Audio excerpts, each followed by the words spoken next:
6 باتوں کی حضور نے وصیت کی تھی۔ سب سے پہلے حضور نے فرمایا تھا ابو ذر مسکینوں سے محبت کرتے رہنا۔ دوسرا نبی پاک صلی اللہ علیہ وسلم نے فرمایا تھا جب بھی دیکھنا نیچے والوں کو دیکھنا، اوپر والوں کو نہ دیکھنا، مالداروں جاگیرداروں پہ توجہ نہ کرنا، ذہن خراب ہوگا، نیچے دیکھنا، غریبوں کی طرف توجہ رکھنا۔ تیسرے نمبر پر نبی پاک صلی اللہ علیہ وسلم نے فرمایا تھا ہر حال میں حق بات کہنا اگرچہ وہ کڑوی ہو۔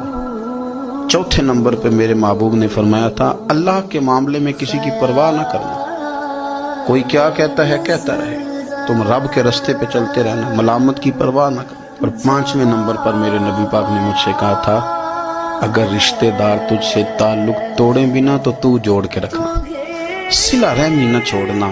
اور 6 نمبر پر حضور نے فرمایا تھا اللہ کے عرش کے خزانوں میں سے خزانہ ہے لا حول ولا قوت الا باللہ العلی العظیم۔ حضور نے فرمایا اسے پڑھتے رہنا